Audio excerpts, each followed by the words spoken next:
Sejam bem-vindos. Esta é a última edição de 2017 do Médio Tejo em Revista, programa quinzenal da grelha informativa da ERDS, onde a atualidade da nossa região e não só está em destaque. Contamos, como habitualmente, com as presenças de Duarte Marques e Hugo Costa, deputados na Assembleia da República, que neste formato vestem a pele de comentadores. Pode acompanhar-nos pelas frequências 98, 92 FM, ainda pelo nosso site radioerds.pt, por áudio e vídeo para todo o mundo, sem esquecer-se pela MEL, neste caso para clientes desta operadora, sendo que lhe basta carregar no botão verde do comando da sua televisão e digitar o código 92 9800.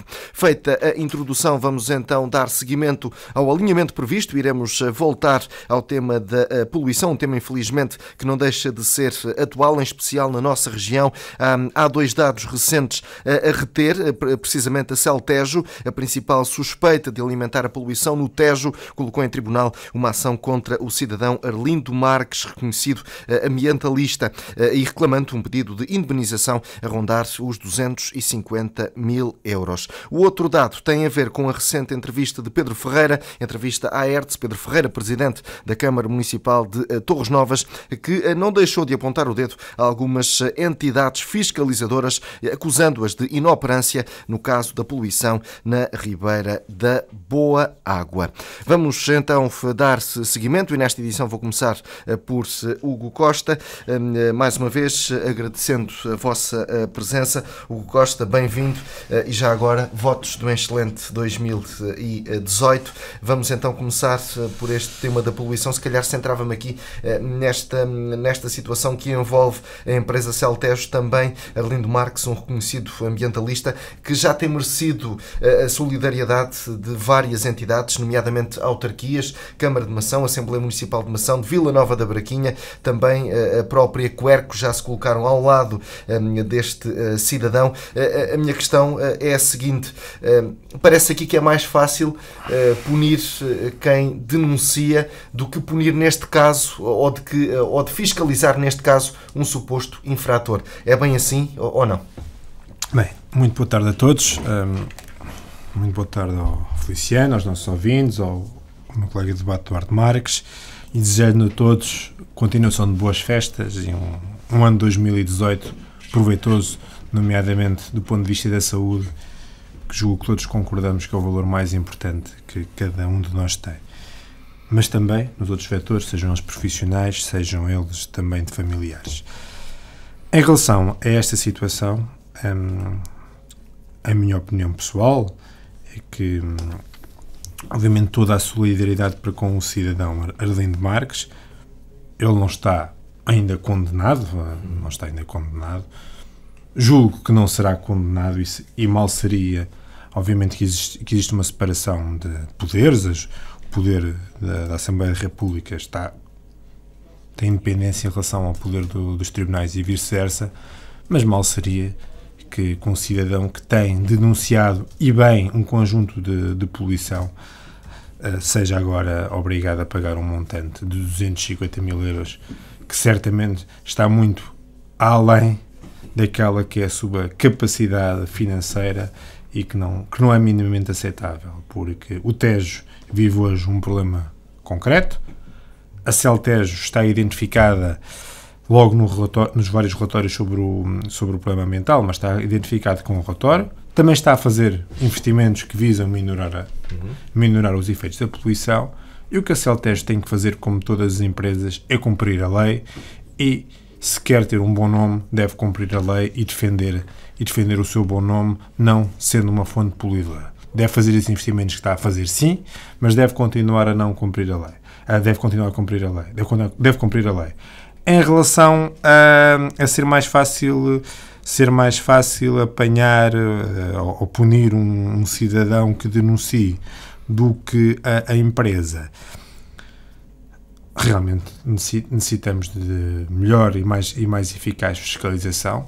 O cidadão não está punido. Volto a dizer que tem a minha solidariedade pessoal, reconheço e sublinho que todos os municípios que se têm pronunciado sobre o assunto até ao momento têm dado toda a solidariedade ao cidadão Arlindo Marques, município de Mação, município de Vila Nova da Braquinha, e certamente outros o vão fazer. Tomar não o fez, até porque não tem a relação com o Rio Tejo e direta, por isso não é um tema para a Assembleia Municipal tomar, senão naturalmente também tomar o tinha feito, mas a verdade é que é uma situação muito triste e que merece da minha parte o total repúdio, porque não é assim que se resolvem os problemas.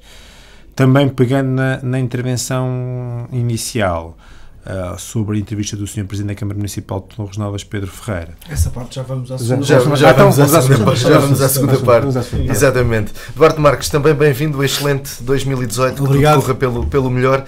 Também aqui uma visão sobre este diferendo Celtejo Arlindo Marques.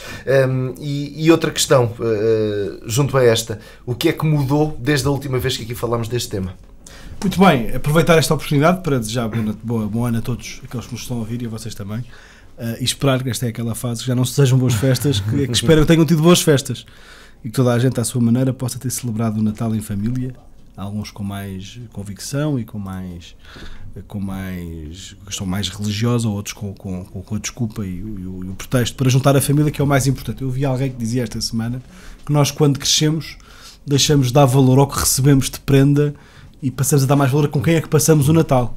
E eu acho que o Natal é mesmo isso. Foi das frases mais marcantes que vi e que me fazem pensar muito sobre isso e o conceito de família. Mas, portanto, agora é o momento de desejar um bom ano a todos. E como dizia o Hugo, é verdade, pode desejar sucessos profissionais, pode desejar trita por uma linha, mas há uma coisa que é muito importante, é ter saúde. Porque sem saúde não tem mais nada. E muitas vezes é aquilo que nós não podemos, de facto, controlar. E a sorte também é muito presente nesse aspecto. O que é que mudou nesta questão da poluição? Nós sabemos o que é que não mudou. O Tejo continua mal, apesar de haver agora mais água, nota-se que continua a haver focos de poluição graves, mas o facto de haver mais água ajuda a diluir mais um bocadinho a coisa. Nós sabemos que, entretanto, essa informação foi confirmada, desde 9 de novembro, a ETAR da Celtejo está a funcionar. A nova ETAR da Celtejo está a funcionar. Sabemos também que há problemas aqui na celulose, que é do mesmo grupo, que está aqui em Constância. A empresa que lá está, que também pertence à Altri, a Caima, foi multada por 2 vezes já. Percebi que houve uma boa relação e houve um entendimento entre a empresa e a Inspeção-Geral de compreensão. Ninguém tentou esconder nada. Porque também a fábrica é muito antiga, que faz também o tratamento dos resíduos da própria vila de Constância, mas que o mecanismo de tratamento estará algo obsoleto e que, portanto, eles próprios vão dar início a obras. Ali o caso não é tão grave de poluição, porque as dimensões não são as mesmas, mas desde que ali se faz aquilo que eles chamam a chamada pasta úmida, tem havido mais dificuldade em tratar os resíduos. Como aquilo tem o IFO, tem ali logo ao lado o Zézer, acaba por disfarçar um bocadinho e diluir mais a água, mas não é um caso que nos preocupe tanto, à partida, segundo a informação que temos, falo aqui com cautelas, como o caso da Celtejo. O que é que mudou de facto, entretanto, na Celtejo? Mudou que ficámos a saber que a Celtejo decidiu processar aquela pessoa que mais tem denunciado, quer a Celtejo, quer a poluição no Rio. O Arlindo Marques tem feito denúncias ao longo dos últimos 2 anos, praticamente semanais, sobre poluição. Aqui e ali tem dito o nome das empresas, toda a gente sabe. Não é só a Celtejo, foram outras. Ele próprio disse outras. Aqui a empresa também processa aquele que é o elemento mais fraco. Eu já falei várias vezes na Celtejo e a empresa a mim não processa, porque sabe que eu tenho imunidade parlamentar e, portanto, não lhe vale de nada vir com processos para cima de mim. Também não processa outros deputados que falaram do mesmo, como também não processa aos jornais que acusam a Celtejo e não processam os movimentos, nem sequer processa a Quercos, nem a Zero. Celtejo vai processar o elemento mais frágil de toda a cadeia, que é uma pessoa que se dedicou a isto de alma e coração, que é guarda prisional, não tem um ordenado por aí além, que tem vindo a gastar muito do seu dinheiro nesta defesa, nesta luta, e, portanto, só o gasóleo que ele gasta para trás e para a frente, só o equipamento que ele já comprou de medição, de filmagens, etc. O carro que ele já perdeu até por causa desta história toda, noutro caso concreto, vão ter que o elemento mais fraco, não processaram uma entidade com muito dinheiro. O que é que aqui aconteceu e que parece que foi muito importante é assumir, em primeiro lugar, que o Arlindo Marques não é um ambientalista isolado que fala em seu nome. a Assembleia Municipal de Mação aprovou uma proposta, aliás, durante a Assembleia Municipal aprovaram-se várias coisas por unanimidade. Neste Conselho há temas que funcionam, o dos incêndios é um deles, já lá falaremos. O outro é o ambiente. E até o Partido Socialista, um dos ativistas mais importantes lá, o Dr. João Filipe, com quem eu tenho trabalhado bastante esta matéria, disse, vai ter comigo, Eduardo, temos que fazer aqui uma coisa de solidariedade para com o Arlindo Marques. E eu disse, claro que sim, vamos embora. E depois houve outra pessoa, que é o atual diretor da Escola de Mação, que é um ex-vereador da bancada do PSD, que é da Ortiga, que disse, vamos fazer, mas não pode ser assim. Então encontramos ali uma fórmula, que depois fui eu que acabei por redigir, para dizer que a Assembleia Municipal de Mação considera o Arlindo Marques como o nosso porta-voz. Portanto, a Assembleia Municipal de Mação não disse que estava solidária. Não é só isso. Disse mesmo, acusar o Arlindo Consulado de Marques é a mesma coisa que acusar o Conselho de Mação, que acusar a Câmara de Mação, que acusar todos os membros da Assembleia Municipal de Mação, porque o Arlindo é o nosso porta-voz. E, portanto, se querem acusar alguém, acusem. Isto é feito para dar alguma força e legitimidade àquilo que ele tem dado a fazer, porque é verdade, ele é o porta-voz de todos nós. E, portanto, se a Celtes quer contestar o Arlindo, conteste-nos a todos, tenha essa coragem para o fazer. Ora, eu acho que isto é uma estratégia da empresa para o calar ou para o amedrontar, porque isto tem custos para ele, tem custos judiciais, a própria família também não acha grande piada a esta situação. Eu acho que foi um erro. A Celtes é pródiga em erros de comunicação, além dos erros de poluição que comete. Mas também, quando decidiu antecipar o investimento, andaram meses a adiar a informação, quando podiam ter descansado mais as pessoas. Neste caso foram arrogantes. Souberam que o Inspetor-Geral disse que a última investigação que houve não tinha acusado nada, o Sr. Ministro foi à Assembleia e disse o mesmo, e portanto a Celtes achou-se no direito de fazer um comunicado, a divulgar que tinha feito uma acusação e a querer afrontar quem andou a apontar-lhes o dedo. O que é verdade, que esta para mim é a grande verdade, é que nenhuma empresa antecipa um investimento de 70 milhões de euros em 3 anos para melhorar a eficiência ambiental da empresa se não tivesse problemas ambientais. E, portanto, eu acho que a grande justificação daquilo que o Arlindo tem andado a dizer e que eu tenho andado a repetir é que leva uma empresa a gastar 70 milhões de euros. Portanto, se a empresa gastou 70 milhões de euros, foi porque aquilo que o Arlindo disse era verdade. Portanto, eu acho que isto é tudo uma grande hipocrisia. E a empresa, mais uma vez, ao acusar o Arlindo disto, de difamação, veio só aumentar a solidariedade de toda a gente para com ele e veio acordar aqueles que querem defender quer o Arlindo, quer o Tejo. E eu acho que aí estamos todos de acordo que é importante protegê-lo, não deixar que isto se sirva como uma afronta àqueles que querem denunciar o que está errado. O Estado tem que proteger estas pessoas, sempre por meios lícitos. Vivemos em liberdade de expressão, apesar da difamação poder ser uma coisa grave, e tem consequências, mas neste caso é como chamar ladrão alguém que não roubou, é difamação. Agora, neste caso concreto, não podemos dizer que a de Saltejo não polui, porque ela polui. Isso é verdade. Portanto, espero que os juízes tenham o bom senso e que o Arlindo tenha acesso, e tem, eu já me assegurei junto dele que ele tem acesso a um advogado que o vai defender com os direitos que ele tem e justificações. Estes documentos todos têm sido aprovados, são importantes para a sua defesa e isso será utilizado. Naquilo que nós podemos fazer, eu já o fiz mais do que uma vez, já dei-lhe o meu nome, ele sabe isso, para ser a sua testemunha abonatória. Eu não posso testemunhar sem autorização do Tribunal, mas tenho estado com ele em muitos destes momentos e tenho testemunhado algumas das denúncias que ele fez e algumas das evidências que deram origem às testemunhas que ele fez, aos testemunhos que ele deu. Serei sua testemunha assim que houver um julgamento. E, portanto, também sei já que há verbas de algumas associações para poder financiar a sua defesa. Eu falei com ele e falei, isso é uma questão privada e pessoal, que fosse preciso, que estava aqui para o ajudar. Pensámos até fazer que ia haver um crowdfunding para ele. Se alguma vez fosse condenado, isto era ridículo. Mas não seria ele a pagar aquela indenização, de certeza, porque o país e aqueles que amam o Tejo também amam aqueles que protegem o Tejo, e portanto seria encontrada uma solução para o ajudar. E neste momento o que é que ele se sinta apoiado, que não deixe de fazer o seu trabalho, que não deixe de chegar à sua família e sobretudo seja protegido. E eu acho que o sistema português sabe proteger quem é sério e quem denuncia aquilo que tem que ser denunciado. Eu não tenho nenhuma dúvida que ele será ilibado. E acho que também não tenho nenhuma dúvida que a empresa deve estar bem arrependida do processo que lhe moveu. Mas ainda pode desistir.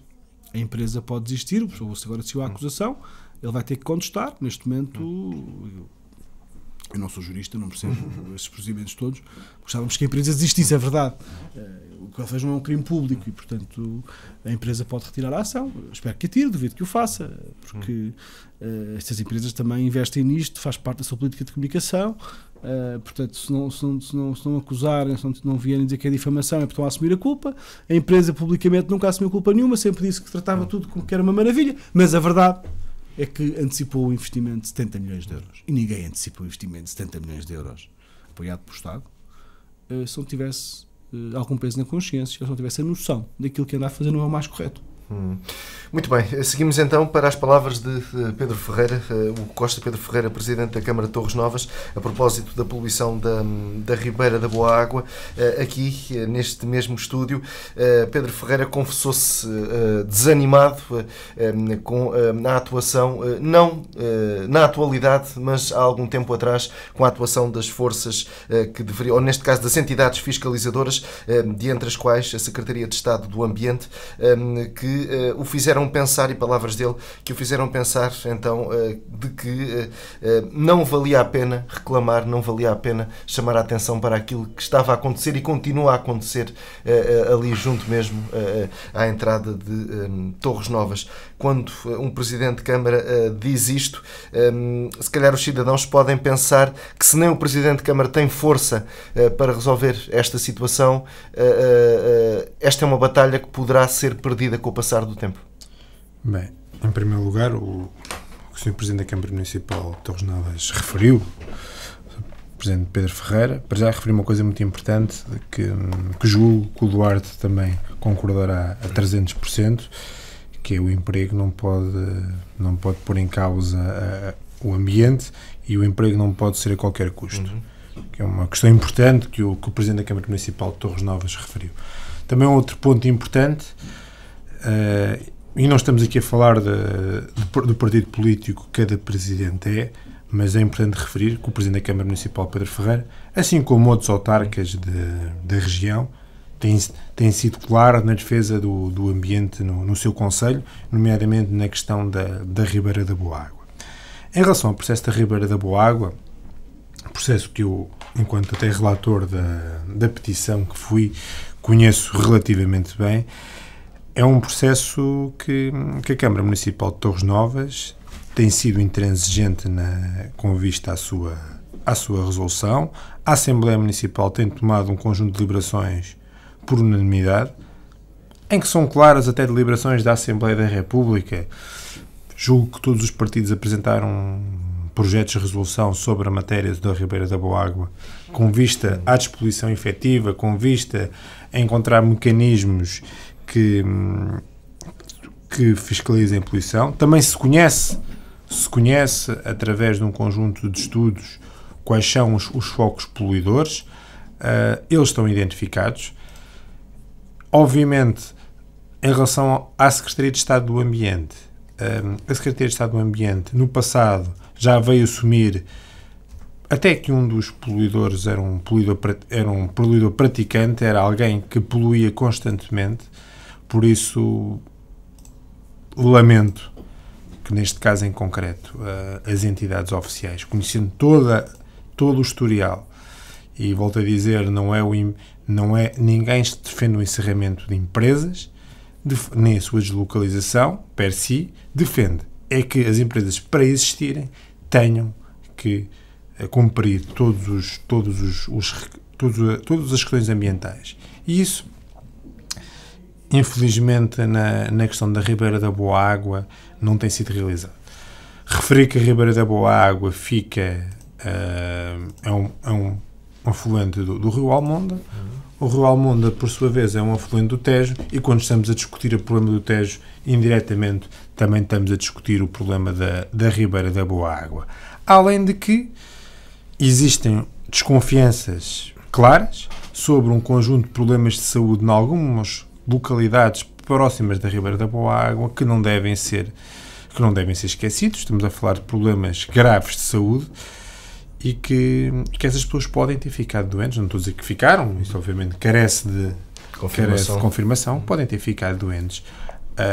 por esta questão, além de que a Ribeira da Boágua fica muito perto, do ponto de vista territorial, de uma reserva de biosfera, que é o Poulo do Boquilobo, que ainda coloca mais responsabilidade perante este tema. É a questão do Tejo e a própria questão da reserva da biosfera, que é o Poulo do Boquilobo.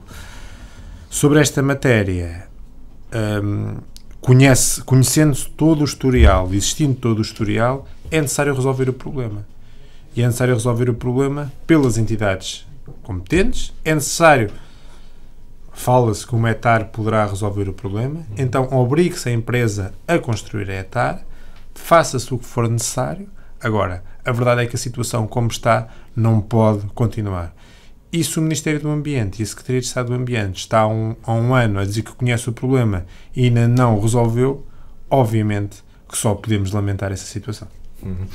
Duarte Marques, aqui também, e tal como sublinhou Pedro Ferreira, há aqui esta diferença de atuação. Pedro Ferreira elogiou aquilo que tem sido feito no terreno pelo CEPNA, da Guarda Nacional Republicana, mas que entidades como a Secretaria de Estado do Ambiente e a APA, a Agência Portuguesa do Ambiente, não têm aproveitado esse trabalho que tem sido feito pelo CEPNA. Ou seja, já aqui falámos desta falta de efetivos, desta falta de recursos humanos para fiscalização, mas pelos vistos, e segundo aqui diz Pedro Ferreira, esse trabalho que é feito, mesmo com esses fracos recursos, não chega a quem deve chegar.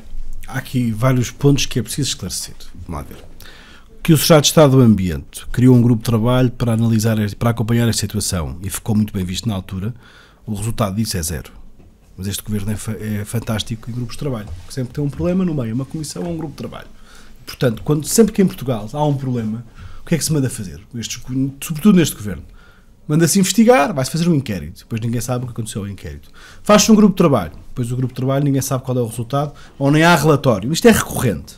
Neste caso do Tejo há uma vantagem. Pelo menos o Ministro assumiu, e no caso do Tejo e no caso da Ribeira da Boágua, o Ministro assumiu que os resultados finais daquilo que foi o aumento da fiscalização e as consequências desse aumento de fiscalização na poluição foram frustrantes. O Sr. Ministro percebeu que não basta falar sobre os assuntos, é preciso atuar e é preciso meios, por isso é que nós pedimos mais meios para que a Inspeção-Geral pudesse atuar.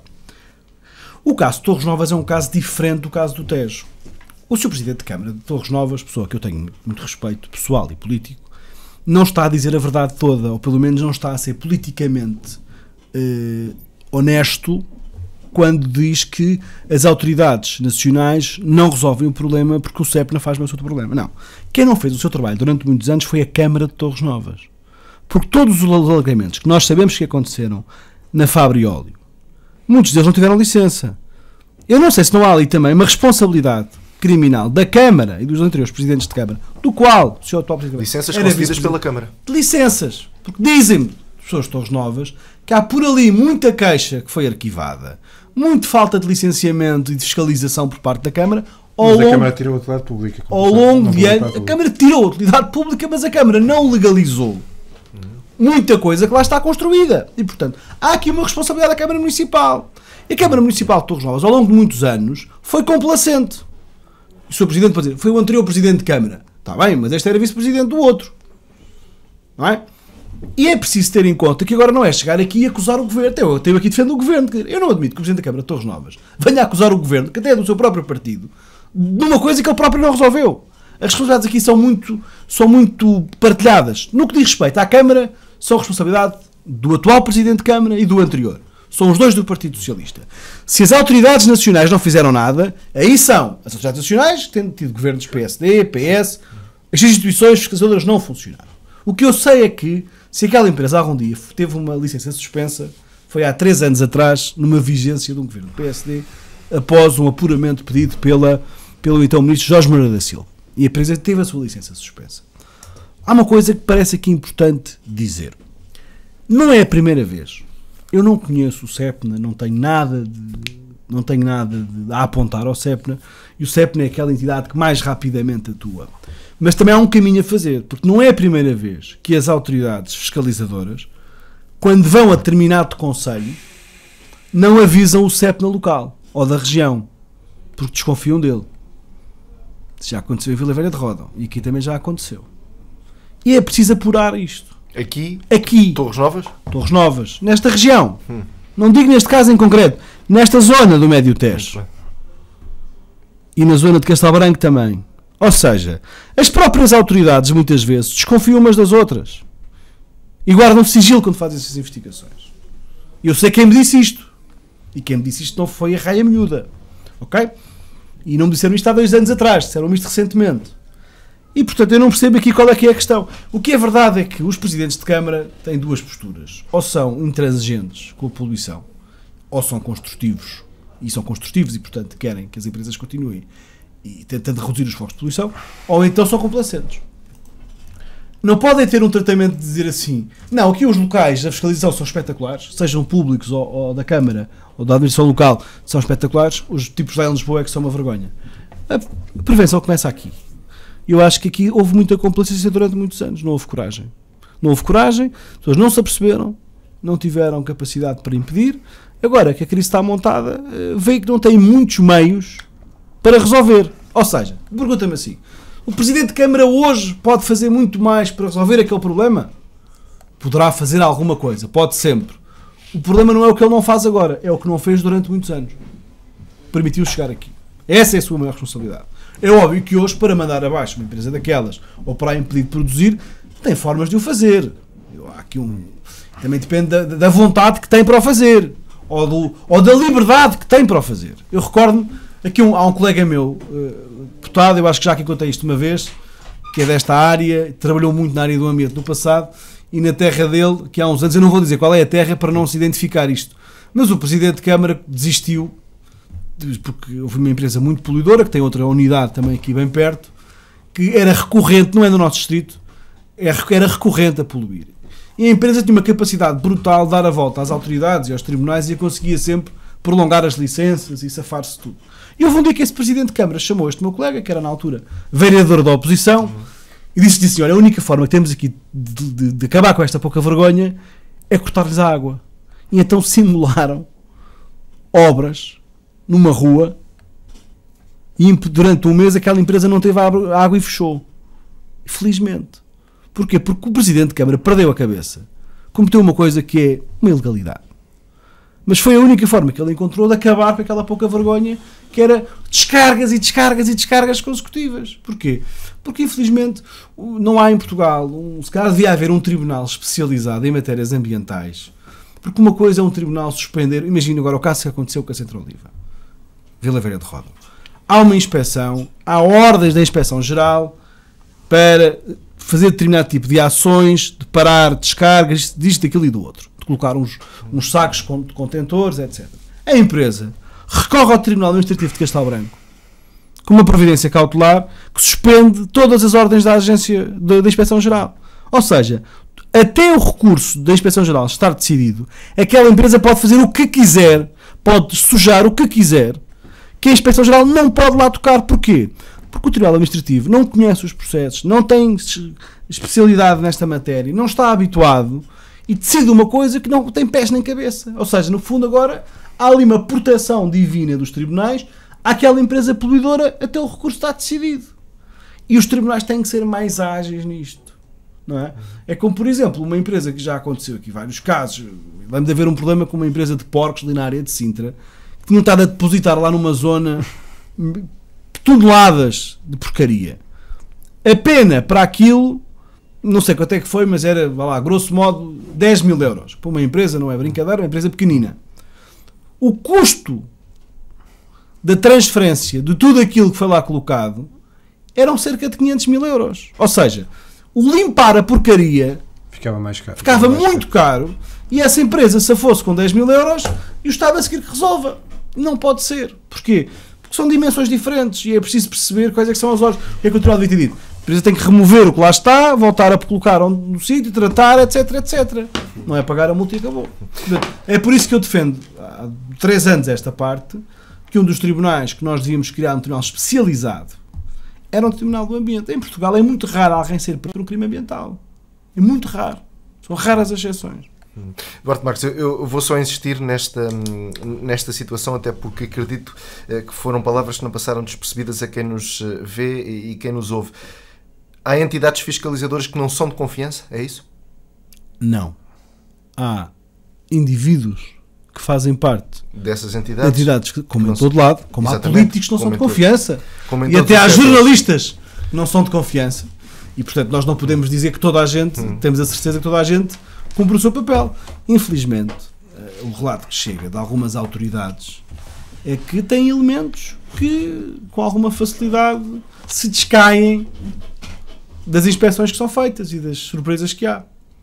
Não é por acaso que estas entidades, quando vão ao terreno, normalmente nem avisam as autoridades locais. O Costa, assim, fica mesmo difícil. Então, eu quero acreditar que as pessoas, que isso não acontece. Ou seja, agora, em todo o lado existem pessoas que não são sérias. E se o Duarte está a dizer isto, tem certamente factos. Eu não tenho provas, tenho relatos de pessoas que estão acima. Eu quero acreditar que isso não existe. E não tendo tido esse relato, não vou aqui colocar. Se eu acredito que isso possa acontecer, infelizmente em todos os campos da atividade humana, o ser humano é falível. É no jornalismo, é na política, é nas empresas e certamente também é nas autoridades. Quero acreditar que isso não acontece. Agora, faz parte do próprio ser humano e da natureza humana ele ser falível. E ele sendo falível, podem acontecer estas situações que volto a sublinhar que não devem acontecer. Ainda não tem nada a ver com o caso, mas ainda ontem ouvimos, ontem, um caso de jogadores de futebol que perderam jogos de propósito. Não, calma, não é bem assim. Foram aliciados. Aliciados para perder jogos para perder jogos de propósito. Ou seja, ninguém acredita à partida que um jogador perde um jogo de propósito, até sendo um jogador profissional. Isso para dizer que o ser humano é falível. E sendo o ser humano falível... Eu só pergunto isto porque... Eu não quero acusar ninguém, nem tenho relatos... Aqui para fazer nem isso. tenho relatos, nunca ouvi estes relatos. Sem provas, como é óbvio. Sem provas. Agora, se me perguntarem a mim, acha possível, volto a dizer, o ser humano é falível,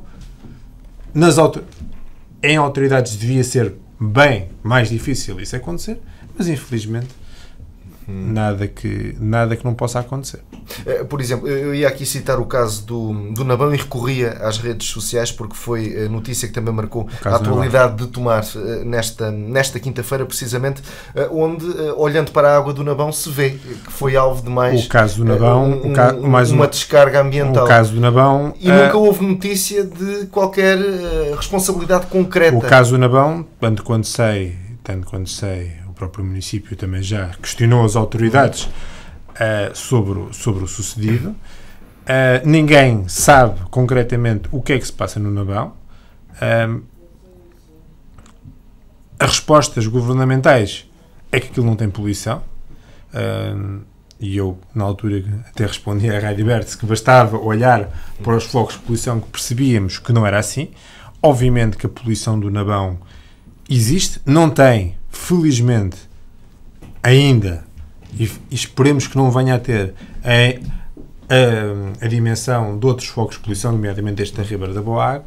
Agora que se passam coisas anormais no Rio Nabão, passam-se descargas que não sabemos a origem. Falava-se há uns meses atrás que seria da Praia de Cartoon. A Praia de Cartoon está encerrada, por isso, da Praia de Cartoon não é. Era uma das hipóteses que aí na rua se colocava e até pelo historial que a empresa tinha. Por no passado ter feito um conjunto destas questões, na rua em Tomar muitas vezes falava, provavelmente era a fábrica de papel do Prado, porque no passado o tinha feito, há 20, 30 anos atrás. A Praia de Cartoon era os lagares também. E de repente a Praia de Cartoon não foi, porque a Praia de Cartoon infelizmente está encerrada. Mas aqui em Tomar há várias... recordo quando foi daquela polémica da EATAR, que está ali meio no concelho de Dourém, de Ceiça. Fica na Sabacheira. Mas é conhecida como EATAR de Ceiça. Exatamente. Que está colocada no território de Tomar e mas faz uma serve o concelho de Orem. Aqui haverá falta de investimento, aliás, já foi anunciado várias vezes, falta de investimento da própria Câmara de Orem, na altura nessa etar, e também falta de empenho da parte da Câmara de Tomar em obrigar a Câmara de Sourém a fazer aquilo que deve fazer, porque nós não pedimos um carro emprestado a um amigo, ou não o guardamos na sua garagem, depois temos lá o carro a sujar tudo. Acho que pode haver aqui responsabilidades de parte. Mas não sabemos se é a questão da ETAR. Não, já sabemos que houve problemas na ETAR.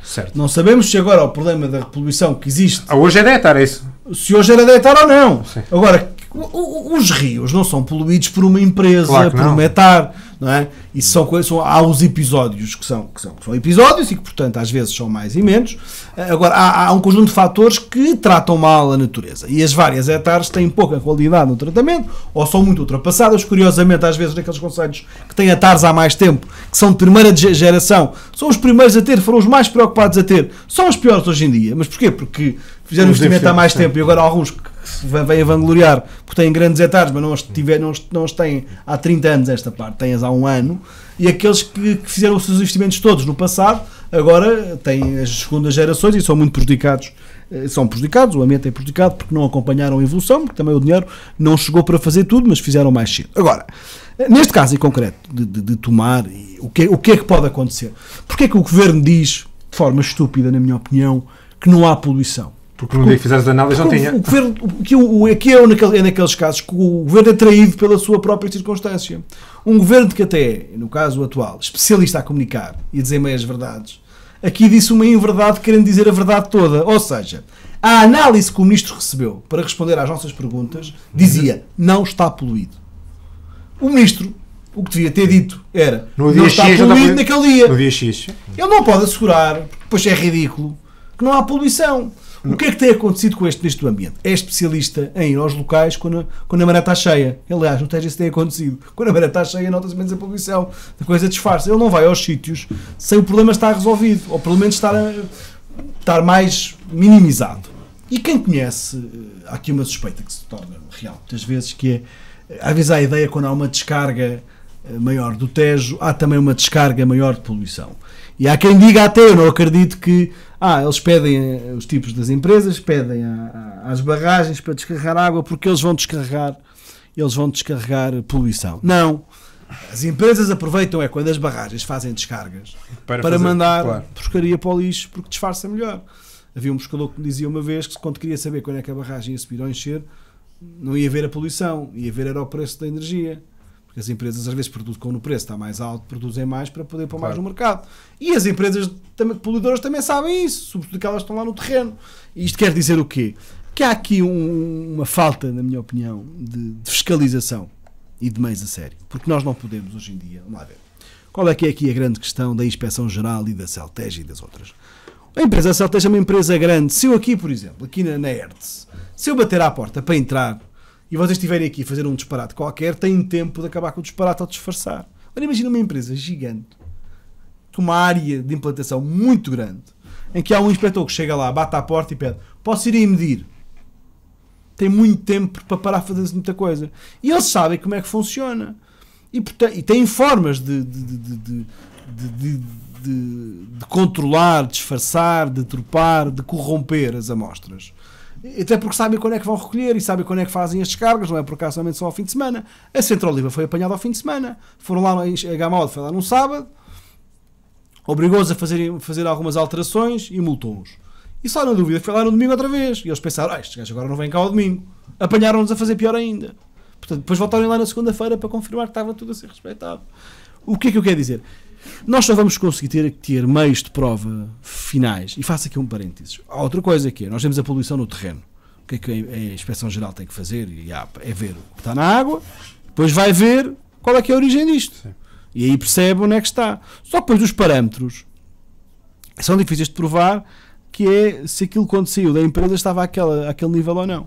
O que é que as empresas têm que ter? O que é que o Estado devia obrigar a ter? Devia ter uma espécie, há um ambientalista aqui conhecido também, que é o Mário Costa, que diz isto há muito tempo, ele tem formação em engenharia e, portanto, domina melhor o sistema, e dizem, nós temos que criar uma válvula fora das empresas, de acesso público, e por parte das autoridades, que a qualquer hora, a qualquer momento, conseguem recolher uma amostra independentemente da vontade da empresa.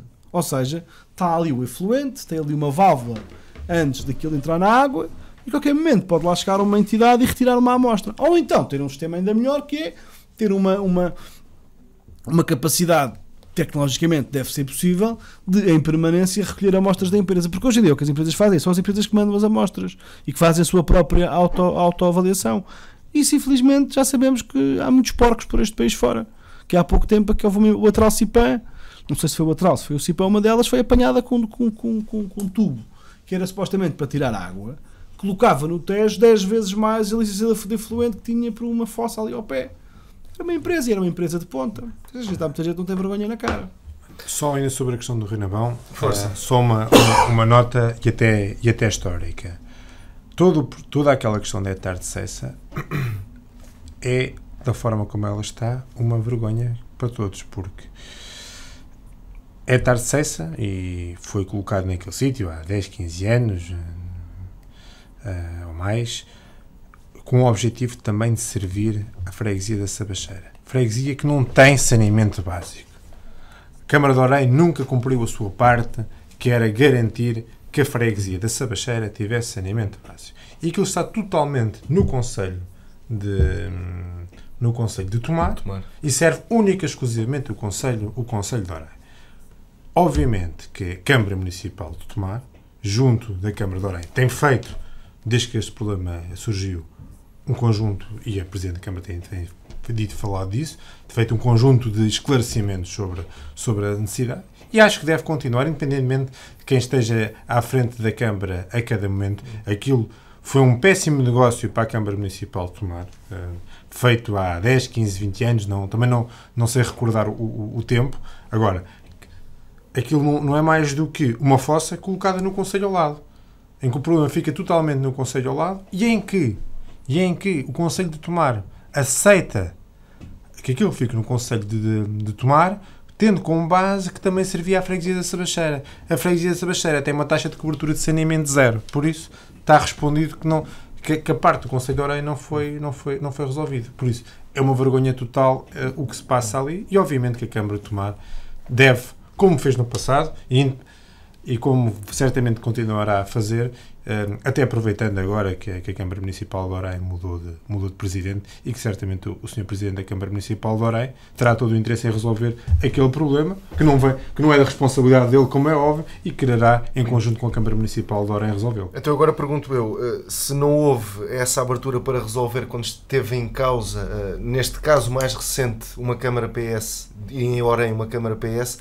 haverá agora essa abertura quando em Orem estará uma Câmara PSD? Eu acho que as questões não se podem ver do ponto de vista partidário. É só mesmo uma bicada, entre aspas. Eu fico com a ideia que se encobriu um ao outro. A questão não se pode ver uma divergência. A questão não se pode ver. A questão não se pode ver de um momento. Já agora dizer que o problema começa com duas câmaras PSD. E tiveram 4 anos. Depois foi uma câmara PS em Orem. Durante 8 anos? O problema começa durante vários anos com duas câmaras, simultaneamente PSD em Tomar. O problema não começa. Constrói-se e não é o problema. O problema não é ver uma etar. Não, constrói-se a etar sem o devido ressarcimento a Tomar, com duas câmaras PSD. Sem o devido quê? Ressarcimento, ou seja, sem a parte do contrato que dizia que aquilo também colocava a freguesia da Sabacheira. Não, mas isso não tem nada a ver com a poluição. Não, deixa-me continuar. A poluição é devida à falta de tratamento depois, e da qualidade da etar. O problema da poluição começa com uma câmara PS em Orem e uma câmara PSD em Tomar. Mantém-se com uma câmara PS em Tomar e uma Câmara PS em Orem. E agora temos uma Câmara PSD em Orem e uma Câmara PS em Tomar. E a questão não é de quem é que está à frente da Câmara a cada momento. O problema, a Câmara Municipal de Orem não tem resolvido o problema. E espero, honestamente, que o Sr. Presidente da Câmara Municipal de Orem, que não tem responsabilidade sobre a matéria, estou-lhe a liberar a responsabilidade, por acaso, neste momento, este é daqueles casos que eu até acho que ter duas câmaras de cores diferentes é mais fácil resolver o problema. Porquê? Porque não é. Eu não estou a acusar o Presidente da Câmara de Orem, estou a pedir que ele resolva. É muito raro haver um Presidente de Câmara vizinho do outro, porque têm boas relações e são de partidos diferentes. Mas quando são do mesmo partido, então, ainda têm melhores relações, não é bem o caso. Nós temos aqui o Presidente de Câmara de Trocamento está-se mal com os outros colegas, alguns colegas do PS, não é por aí. Mas é mais difícil haver um Presidente de Câmara que notifique o outro e que diga assim: olha, vai lá limpar aquela porcaria, faz lá as obras que tens que fazer. Até lhe diz isto informalmente várias vezes, mas não notifica, não o mete em tribunal. Mas a Câmara de Tomar aprovou numa reunião de Câmara um pedido por escrito à Câmara de Orem sobre a situação. No passado não sei quanto tempo, ou quanto tempo é que andaram para fazer isso. Pode ser que agora, até contra mim falo, pode ser que agora a Câmara de Tomar tenha mais coragem e acutilância a exigir à Câmara de Orem, que é do PSD, que faça o que tem que fazer. Já que o anterior Presidente de Câmara de Orem nunca o fez. Porque o que está aqui em causa não é o modelo que foi acordado entre duas câmaras, de colocar num conselho um etar que trata do outro, por uma questão até se calhar ambiental, isso não está em causa. Sim. O que está aqui em causa é quando as etares não têm manutenção ou não acompanham os tempos. E foi isso que aconteceu, e portanto houve aqui uma espécie de pecado por omissão entre Orem e Tomar, em que a responsabilidade obviamente é de Orem, mas também a exigência por parte de Tomar podia ter sido se calhar mais eficaz, mas pronto, não aconteceu, e eu até admito que hoje em dia as coisas sejam um bocadinho diferentes. Mas tudo isto iria obrigar a um investimento por parte de Orem. Sim, como é óbvio. Não é Tomar que vai investir, se aquilo não é Tomar. Sim, não, mas claro. Aqui é... E se Orem não está preparado para, nesta altura? Não, isso aí já é o problema. Eu volto a dizer, há fundos comunitários. Para isto, as câmaras têm prioridades, o ambiente tem que ser uma prioridade, há que avaliar o que é que está a acontecer, porque também que a própria poluição que há no Nabão não pode ser só daí. Claro, mas eu espero que a Sra. Presidente da Câmara de Tomar, em conjunto com o Sr. Presidente da Câmara de Orem, e volto a dizer que o atual Presidente da Câmara de Orem, nada do ponto de vista de responsabilidade pode ser imputado a ele, mas certamente em conjunto também podem encontrar uma solução, e estou em crer que ele tem todo o interesse em tentar procurar uma solução, porque também não quer ser visto como um foco poluidor. Muito bem, já estamos então na reta final desta primeira parte. Não sei se falta alguma coisa a acrescentar a este tema. Vamos à próxima. Vamos à próxima então. Vamos ficar por aqui nesta primeira parte, vamos voltar já de seguida. Fique também por aí. Sejam bem-vindos novamente, estamos de volta, a segunda parte deste Médio Tejo em revista. Na primeira parte, recorde-se, estivemos a analisar uma vez mais esta questão, esta preocupante questão da poluição. Agora vamos também voltar a um tema, infelizmente também atual, que tem a ver com os incêndios, nomeadamente com os apoios que têm sido dados e que vão ser dados ainda aos concelhos mais atingidos com este flagelo, sendo que no Médio Tejo, e é disso que vamos falar, houve registro para uma posição conjunta tomada na comunidade intermunicipal, uma posição unânime de todos os municípios que pediam para que o Governo procedesse a uma chamada discriminação positiva, tendo em consideração também os problemas que assolaram os concelhos de Amação, Ferreira do Zézer e Abrantes, este top 3, e perdoem-me a expressão, este top 3 dos concelhos mais atingidos com os incêndios dos últimos meses, mas, e tal também como pudemos ouvir da boca de Maria do Céu Albuquerque, presidente da CIMT, essa tomada de posição, esse pedido de atenção não resultou em nada, e também já ouvimos Vasco Estrela, presidente da Câmara Municipal de Mação, a lamentar-se da mesma situação. Comecei a primeira parte com o Costa, agora com Duarte Marques. Duarte Marques, temos então aqui um conjunto de municípios, neste caso foram 13 municípios, nem todos foram afetados, como é óbvio, felizmente, 13 municípios da comunidade intermunicipal do Médio Tejo a reclamarem também um pouco de atenção face àquilo que sofreram no último verão, também outono, mas parece que essa atenção não irá ser dada. Eu infelizmente espero que peço desculpa, infelizmente espero que não tenha razão, espero que venha a ser dada. Nós não desistimos, mas também infelizmente é mais do que esses concelhos, são mais do que esses concelhos. Não podemos esquecer que Vila de Rei, apesar de ser do distrito de Castelo Branco, é um concelho do Médio Tejo. Também pertence ao Médio Tejo. E também o Sardual, que foi muito afetado.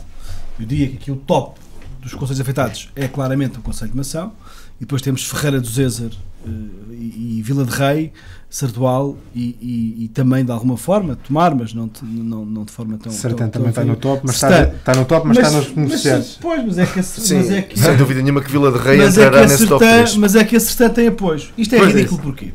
Eu tive a oportunidade na semana passada, nos Expressos, vir explicar isto ponto por ponto. O que é que aconteceu? O Governo aprovou medidas excepcionais de ajuda para os fogos, para a tragédia de Pedrógão. Não há discussão. Até roçam o exagero em alguns casos. Coisas que não arderam nos fogos, estão a ser renovadas. A atenção está toda em Pedrógão por causa das mortes. E ninguém discute o apoio a Pedrógão. A seguir a Pedrógão, em julho e agosto, ardeu metade do que ardeu Durante o ano ardeu em julho e agosto. O fogo com mais dimensão em termos de área ardida foi o caso de 15 de outubro, porque até dia 1 de outubro tinha ardido 250 mil hectares e depois aquilo quase duplicou com aquele fogo, porque ardeu ao mesmo tempo em vários sítios, e depois o apoio do Governo vai para os fogos de 15 de outubro. Ou seja, o Governo procedeu, e bem, na minha opinião, com alguns erros, mas procedeu e bem, na ajuda a estas duas fases, a Pedrógão e a 15 de outubro. Tudo o resto que ardeu durante o resto do verão, ou seja, o que ardeu na fase Charlie não tem apoios, ou tem muito pouco. É indecoroso comparar as ajudas que há à reposição do capital produtivo, aos pequenos agricultores de subsistência, até à suspensão de execuções fiscais nos concelhos de Pedrógão e de 15 de outubro e os outros. Concelhos no distrito de Coimbra, onde ardeu no 15 de outubro, tenham as empresas ardido ou não, têm suspensão das execuções fiscais todas. E mais de meses para pagar os impostos e não sei o quê. Mesmo não tenham nada a ver com os fogos. Então, e os do Conselho de Mação? E os do Conselho de Vila de Rei? Outro exemplo. O Governo aprovou um projeto piloto para o cadastro florestal. O Conselho de Mação não precisa. Já tem. E há muitos conselhos do Médio Tejo que já têm. Mas Vila de Rei não tem. Porquê é que tem Proença Nova está neste projeto piloto? Porquê é que Caminha está neste projeto piloto quando ardeu em 2016? Porquê que a Alfândega da Fé está neste projeto piloto que ardeu em 2016? Está a Alfândega da Fé, Caminha, Proença Nova e os concelhos de Pedrógão e os outros de 15 de outubro que não têm cadastro. Sabe porquê? Porque, olha, o presidente de Caminha é um ex-assessor de António Costa. O ex-presidente de Câmara de Proença Nova é o atual chefe de missão da missão de Pedrógão. E a Alfândega da Fé é uma Missão de Pedrógão, Missão do Interior. Comissão do Interior, que está sediada em Pedrógão. E a senhora da Alfândega da Fé é uma dirigente importante das autarcas socialistas. E Vila de Rei é o único concelho daquela zona que não vai ter. É o único, é o que ardeu mais. Tem a Sertã, porque infelizmente a Sertã ardeu um bocadinho no fogo de Pedrógão. A Sertã não tem os apoios todos que tem, porque ardeu, porque é um dos maiores fogos do ano. Não. Por causa do maior fogo do ano, que é o da Sertã, que arde 18 mil hectares, dos quais quase 90% só no Conselho de Mação, Sertã não tem apoio nenhum. Tem apoio é porque ardeu ali um hectarezinho ao outro, porque o fogo de Pedrógão chegou lá. Ou seja, os fogos de Pedrógão têm um apoio. Os fogos de outubro têm um apoio. O resto do país é paisagem. O que é que há aqui? Uma discriminação brutal. Por exemplo, os apoios aos pequenos agricultores. Àquela agricultura de subsistência até 1053 euros. Para quem ardeu a 15 de outubro, todos têm. Tem ardido uma cabra, uma ovelha ou uma oliveira. Até 1053 euros toda a gente recebe. O que está no decreto é para fogos em 15 de outubro. O Secretário de Estado recebe uma carta do meu Presidente de Câmara a perguntar então porquê é que os agricultores de Mação não têm direito a isto? Não, ninguém está excluído. Só está incluído aqueles que arderam a 15 de outubro. Ou seja, as leis, neste caso a norma do Governo, não é em função do que aconteceu, é em função da data do que aconteceu. Isto é inconstitucional, na opinião de já de muita gente. Que é, há apoios para fogos numa data, não há para os outros. Isto é inaceitável, isto é indecoroso, é uma vergonha. Porque nós não podemos... já para não falar nos projetos piloto de reflorestação. Dou-lhe um exemplo. O Conselho de Penela praticamente não ardeu. Tem os apoios todos, porque teve a sorte. Não morreu ninguém. Teve a sorte de ser chamuscado pelo fogo de Pedrógão Grande. A Sertã teve a sorte de ser chamuscado pelo fogo de Pedrógão Grande.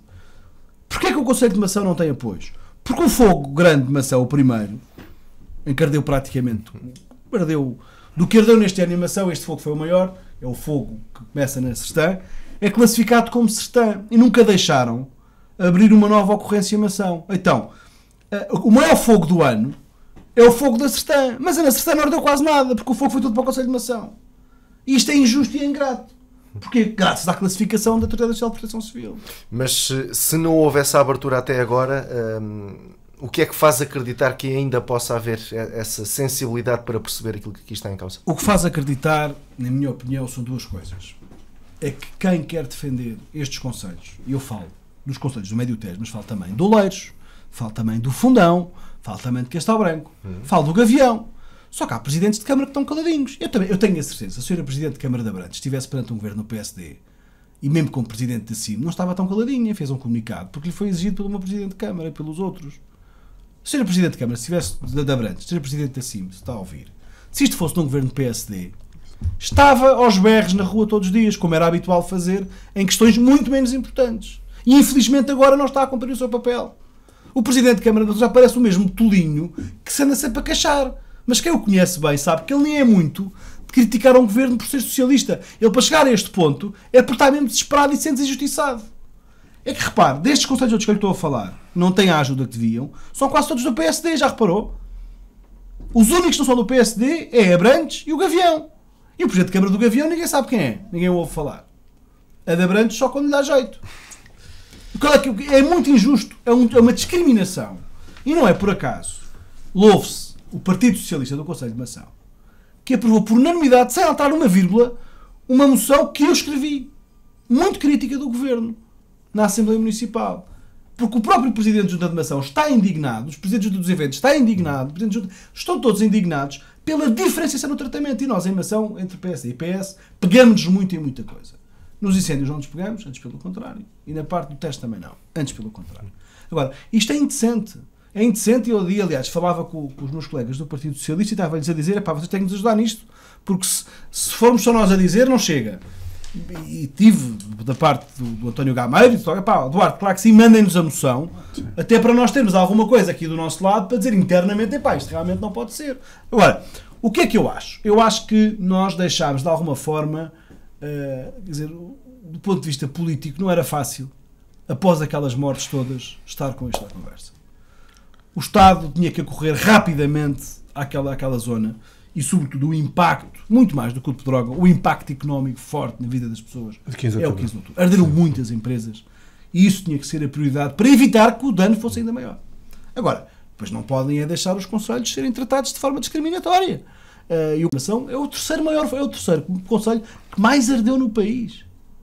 E nós não podemos aceitar que 90% das medidas não se apliquem a um conselho como aquele.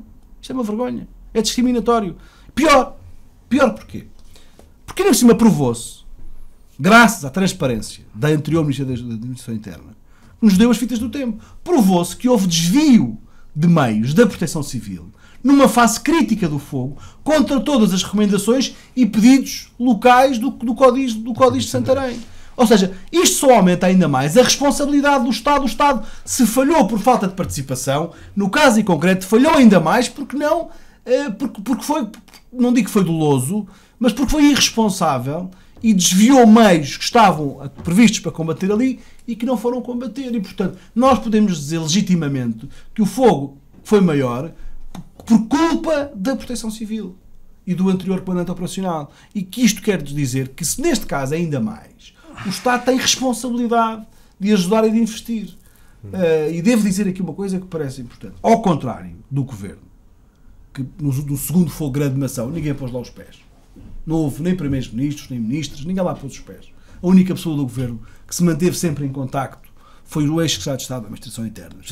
E o Presidente da República. O Governo desapareceu completamente. A Ministra nunca lá apareceu, o Primeiro-Ministro nem pensar. Depois, sobretudo, nós temos denunciado a falta de tratamento e o desvio de meios que estava a acontecer. A verdade é que o Presidente da República tem falado com o meu Presidente de Câmara, o caso do Presidente de Câmara de Mação, sei que tem falado com outros Presidentes de Câmara com quem eu vou falando, e, portanto, tem noção disto. O caso, por exemplo, do Oleiros é um caso muito grave, o caso do Fundão é um caso muito grave, o caso de Vila de Rei também é muito grave. E sei que o Presidente está preocupado com isto. Imagino que para ele não tenha ainda posto este caso cá fora desta forma, porque tem dado prioridade àquilo que nós também entendemos que é uma prioridade. Nós não podemos aceitar que o Governo tente fazer-nos de parvos ou ignorar isto. Eu aceitaria se o Governo dissesse: meus senhores, tenham calma, mas nós lá mais para a frente vamos compensar e vamos resolver. Mas não, no caso do apoio aos agricultores de subsistência, é uma vergonha. É como a reposição da alimentação para animais. O Conselho de Mação, o Conselho de Sardual, o Conselho de Ferreira do Zézer, o Conselho de Vila de Rei não estavam a receber a ajuda alimentar para os animais. O Conselho de Mação foi lá colocado agora, vai buscar uma base, alguns ali ao pé de Coimbra, foi agora em setembro, porque o Presidente de Câmara se queixou e disse que era uma vergonha. Porquê? Porque para estes conselhos não houve. E se há conselhos que têm ajuda a mais, infelizmente porque tiveram mortos, parece que ficamos a achar que é preciso morrer alguém para que o Estado tenha um pingo de vergonha na cara e venha a ajudar quem precisa. e as grandes consequências económicas nestes concelhos são a médio prazo, são as pessoas perderam o seu rendimento que acumulava com a sua riqueza e com o seu rendimento mensal do seu trabalho. É este rendimento que se vai esbater e vai fazer faltar muita gente nos próximos anos. O Costa. Bem, sobre esta questão, em primeiro lugar, dizer que e certamente que o Duarte reconhecerá isso, os deputados do Distrito de Santarém rapidamente foram a uma ação assim do Grande Fogo, no espaço de uma semana foram visitar o espaço, o local. Também foram lá, mas depois certo, zero. Certo. Fomos lá, estivemos no terreno, e é um pouco o que o Duarte diz na parte de que Pedrógão, obviamente, podemos começar a cair no ridículo de começar a ter apoios a mais, porque, ou seja, tudo... Há uns tempos atrás, um deputado do Partido Socialista, que eu não vou referir, dizia-me, alguém já com muitos anos de casa, dizia-me assim, sabes qual é que é o risco de Pedrógão? É que tarda muito, parece que como aconteceu entre rios há 20 anos. Foi tudo para entre os rios. Foi tudo para Castelo de Paiva. Ou seja, existe o risco e, obviamente, que era necessário socorrer o concelho de Pedrógão. O que aconteceu em Pedrógão, em Castanheira de Pera, em Figueiró, pelo número de mortes que teve, por tudo o que teve, era necessário uma resposta concreta e que o Estado está a dar. Em relação ao incêndio de 15 de outubro, é um incêndio que, pela sua dimensão e pela sua dispersão, é um incêndio que tem consequências para o sítio, não tendo o número de mortos, elevado, 40 e qualquer coisa, mas não tendo o mesmo número de mortes que Pedrógão, é um conjunto de incêndios que tem efeitos muito complicados na economia do país, porque é um conjunto de zonas industriais, de empresas, milhares de postos de trabalho foram colocados em causa e, obviamente, os incêndios de 15 de outubro têm uma consequência económica bem superior ao incêndio de Pedrógão. E, obviamente, que o incêndio de Pedrógão mais os incêndios de 15 de outubro significam para o país mais de 100 mortes. E o efeito psicológico na população, no governo, no Presidente da República, em todos nós, é obviamente tentar resolver esses problemas. O que não justifica que o que é igual seja tratado de forma igual. De forma diferente? Não, ou seja, o que justifica seja tratado de forma diferente. Obviamente que o Concelho de Mação, o Concelho de Vila de Rei, o Concelho de Ferreira do Zézer, o Concelho de Abrantes, mas também a parte do Concelho de Tomar afetada, que é muito menor do que estes concelhos, deve ser respondida com a mesma os meios que estão a ser dados a esses concelhos. Felizmente que não morreu ninguém em Mação. Felizmente que não morreu ninguém em Abrantes. E felizmente que não morreu ninguém em Vila de Rei. Felizmente. Agora, isso não impede que não seja tratado. Temos a noção que isso só não aconteceu por sorte. Pronto, mas felizmente. Eu volto a dizer, felizmente que em nenhum desses concelhos morreu ninguém. E seja por sorte, seja pela capacidade de resposta dos meios do terreno, seja pela capacidade de resposta das próprias autarquias que conseguiram retirar as pessoas a tempo, seja pelo que for. Certamente é uma mistura de tudo isto.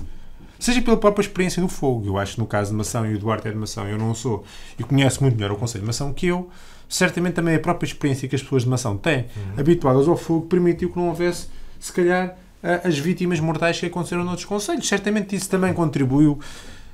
Agora, da parte dos deputados do Partido Socialista, percebendo a necessidade de ir aos sítios em que a resposta era mais necessária naquele momento, temos que fazer todos os esforços, e o Duarte pode ter este compromisso, que eu também já tinha transmitido, que o António Gameiro também já tinha transmitido, de tudo faremos junto da tutela para que estes concelhos do Médio Tejo sejam tratados da mesma forma, porque felizmente não houve mortes, mas o que é igual tem que ser tratado de forma igual e não de forma diferente. A comunidade intermunicipal, e bem, fez aquele comunicado. Acho que devemos também colocar aqui os concelhos de Porto Alegre que foram afetados, o Gavião e outros concelhos de Porto Alegre que foram afetados pelos fogos, Nisa, entre outros concelhos, e certamente encontrar aqui as melhores respostas, porque quanto mais pessoas tiverem, o Duarte disse que era importante os deputados do Partido Socialista estarem envolvidos nisto. Tenho a minha resposta, que estaremos envolvidos na resolução destes problemas. Mas também é importante que os deputados de Castelo Branco, quer os do Partido Socialista, quer os do PSD, também na questão dos concelhos de Castelo Branco e do de Porto Alegre, também quer o do Partido Socialista, quer o do PSD, procurem encontrar a resposta. Estas coisas só funcionam. Se forem feitas em conjunto. Não é isso, quando se está aqui depende muito da atitude de quem está no governo. Quem são os deputados. Tem muito mais impacto uma crítica de um deputado do partido do governo do que tem do partido da oposição. Claro. A ganha da oposição. Claro, mas a aprovação na Assembleia Municipal de uma moção por unanimidade, isso é que tem valor. Claro, mas Duarte, porque se for por unanimidade, diz que até o próprio PS critica. E este governo tem que se enxergar, uma palavra que não é muito portuguesa, ou pelo menos de cá, tem que se enxergar para perceber que o que está a fazer não é sério, não é justo. E há cada vez mais gente. Aliás, houve vários presidentes de Câmara, alguns destes concelhos, nem se tinham apercebido da quantidade de ajudas que há em Pedrógão e nos concelhos de 15 de outubro. Ficaram estupefactos. Pensaram, mas isso sim existe. E tem para nós não há. Então isto e aquilo. Há uma lista enorme depois. Porque o Governo decidiu assim. Repare, o próprio Fundo de Solidariedade da União Europeia fui eu que sugeri ao Governo. Eu até fiz um comunicado a reconhecer que o Governo tinha agido bem ao reagir à minha proposta. O Governo foi incompetente quando apresentou a candidatura ao Fundo de Solidariedade da União Europeia. Porquê? Porque não cumpria uma percentagem do PIB que era importante, os prejuízos. E eu sugeri que eu sabia que aquilo ia ser chumbado. E eu sugeri que juntassem os dois fogos, ou seja, o fogo de Pedrógão, porque é tudo na mesma região centro, aos danos causados dos fogos de Mação. Claro que em vez de terem sido mais rápidos a fazer a correção, que era retirar a candidatura, corrigi-la, e juntar para ultrapassar a dimensão que era necessária, não, deixaram chumbar e depois é que alteraram. Uma incompetência total. E agora tiveram que já juntar mais alguns. Porquê? Porque como isto se passava tudo na mesma CCDR, centro, ou seja, na mesma região, era fácil juntar as candidaturas. O Fundo da União Europeia não é grande coisa, não vem dinheiro do Fundo de Solidariedade, mas era uma ajuda importante e é um sinal. E deixa aqui outro sinal que é importante. Não é por acaso, eu espero que o Governo tenha entendido isso, que o primeiro conselho que o Comissário Europeu Carlos Moedas visitou após os fogos não foi Pedrógão. Foi a Mação. Sim, eu sei. Que ele quis dizer, atenção que está aqui gente também que precisa de ajuda. Foi o único que tivesse a sensibilidade. Agora, é óbvio que não morreu lá ninguém. Felizmente. E ainda bem. Felizmente. Agora, é muito injusto, por exemplo, no plano de reflorestação, um conselho que anda há 10 anos a pedir um projeto piloto de reflorestação. Há 10 anos, ou há mais de 10 anos a pedir isto, a dizer que era preciso fazer isto. A seguir decide-se fazer nos conselhos que arderam em Pedrógão e em conselhos ali à volta. E o conselho que teve o exemplo, que foi exemplar, que serve como modelo para isso, não tem projeto piloto. Isto não é muito injusto. Far-se-á depois. Eu quero ver se caminho em Alfândega da Fé vão ter. Porque isto ainda é mais revoltante.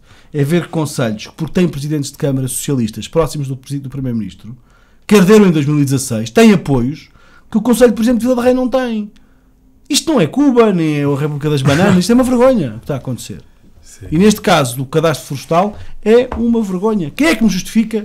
Porque é que Alfândega da Fé, Alfândega da Fé ou Caminha tem programa piloto de cadastro florestal e Vila de Rei não tem. Isto aqui. Vila de Rei não tem. Tem a Sertã, tem Proença Nova, Mação não precisa porque já tem cadastro florestal e aqui no meio está deve ser o Kosovo. A Vila de Rei não tem nada. Não tem nada. É uma vergonha o que está a acontecer em Vila de Rei. Isto é uma discriminação vergonhosa. Muito bem, sei que tínhamos combinado falar ainda daquela situação que tem marcado a atualidade do financiamento dos partidos, mas já estamos mesmo na reta final. Aquilo que eu propunha era que se calhar daqui a 15 dias, em 2018, já muito também, certamente, e se calhar já há mais certezas sobre aquilo que irá acontecer sobre esta situação do financiamento dos partidos, propunha deixarmos então para 2018 essa análise. Deixa-me só falar um minuto sobre isso. Eu também posso falar. Então pronto, um minuto. É muito simples, e se calhar eu falo os dois e falo pelos dois. Duas coisas. Primeiro, é mentira o que se fala de isenção total de IVA dos partidos. Ou seja, nas campanhas eleitorais, os partidos não podem pedir reembolsos de IVA. E os partidos não podem pedir reembolsos de dívida de coisas que não tenham a ver com a sua propagação da mensagem. Ok? O PS não vai resolver a sua divergência com a autoridade tributária por causa disto. A guerra que o PS tem com a autoridade tributária... É um problema de tribunal. É um problema de interpretação. O PS acha que deve receber o reembolso do IVA das campanhas eleitorais. A lei diz que não. Portanto, esta lei que foi alterada não mexe nisto. Continua a ter o mesmo divergência com a autoridade tributária. Não é por acaso outros partidos não têm. Segundo ponto. O que se vai alterar em termos de doações e de donativos não é permitir que uma pessoa possa dar, em vez de dar o limite, que era 25 mil euros ou 10 mil euros, conforme a campanha eleitoral da gestão corrente, não vai permitir dar mais que isso, ou seja, cada pessoa dar 200 mil ou 300 mil. Não. Vai permitir é que mais gente possa dar, porque esses dois limites em campanhas e na gestão corrente, por pessoa, estão estabelecidos. E não vai permitir que as empresas ponham dinheiro. Isso também não é verdade, isso é mentira. Nós não podemos querer, por um lado, dizer de manhã que os partidos não podem ter mais dinheiro e à tarde não querer que ou seja, os partidos precisam de dinheiro. Precisam. Mas nós somos contra o aumento das subvenções públicas. Mas também somos contra o aumento do financiamento privado transparente. Há uma coisa que eu acho que devia dizer aos portugueses e às pessoas da região. Há poucos países na Europa com o mesmo nível de escrutínio e de exigência por parte do Tribunal Constitucional de Identidade das Contas relativamente às contas dos partidos. Até roça ao exagero. Eu prefiro que roça o exagero do que seja displicente. Aquilo que foi alterado vem reforçar tudo isso. Há uma culpa que eu assumo. E assumo também em nome dos partidos todos. A forma como isto foi discutido à última da hora, isto já vem de abril. Estas discussões vêm desde abril. Houve jornalistas que viram e houve alguns que publicaram. Isto não é uma surpresa. Mas dá mau aspecto ser discutido numa semana e ir logo a plenário na outra. E isso é errado. Ou na outra ou na mesma semana, isso criou uma má imagem. E num tema destes, porque o funcionamento das comissões, dos grupos de trabalho é mesmo assim, um tema destes devia ter tido mais cuidado para não criar más interpretações. Dá a ideia, e parece mesmo, que foi feito às escondidas. É normal que o povo esteja revoltado. Agora, o problema aqui é mais o processo ser pouco transparente do que necessariamente aquilo que foi alterado. Aquilo que foi alterado não é muito o que dizem por aí, porque não é verdade. O Costa. Bem, muito rapidamente, concordando integralmente com a intenção do Duarte, percebendo grande parte da contestação que as pessoas têm feito à lei, existe um conjunto de inverdades, ou mesmo de mentiras, que têm sido vinculadas sobre o que foi aprovado, nomeadamente sobre o Partido Socialista resolver os problemas passados que tinha em tribunal. Agora, a verdade é uma. Tudo o que tem a ver com os partidos políticos facilmente leva à demagogia, facilmente leva ao populismo e facilmente leva a um conjunto de ataques. Eu acho que nenhum de nós os dois, estamos aqui dois deputados, não defende o maior escrutínio possível e a maior transparência possível nos partidos políticos. Mas também não deixe estranhar que alguns que votaram a favor da lei agora já pareçam que estejam contra o que votaram e que estejam quase que arrependidos de terem votado por causa da opinião pública. Mas a verdade é uma. Se queremos uma democracia forte, temos que ter partidos políticos fortes. Tem que existir métodos de financiamentos transparentes e que sejam claros dos partidos políticos e que sejam transparentes. Agora, é muito fácil colocar um conjunto de mentiras na opinião pública, tentar passar o que não foi aprovado lá, ser capa de jornal e isso ser vendido como tal.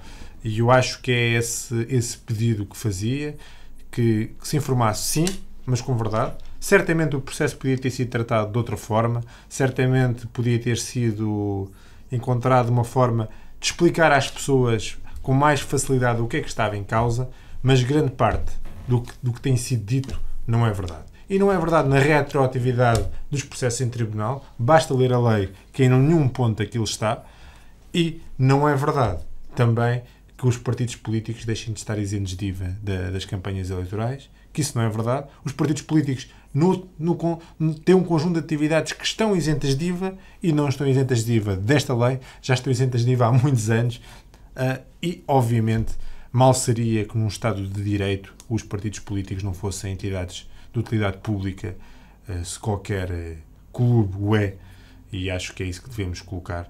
E acho que a própria comunicação social tem que ter muito cuidado da forma como trata estes assuntos, porque há muita gente que tem interesse em denegrir os partidos políticos com o objetivo de cavalgar populismos e de cavalgar um conjunto de matérias. Porque, infelizmente, a história demonstra isso quando se ataca os partidos políticos na sua globalidade, ataca-se a democracia e, atacando-se a democracia, está-se a atacar alguns dos valores fundamentais. Muito bem, agradeço novamente aos dois e reformulo os votos de um excelente 2018. Até para o ano. Até para o ano.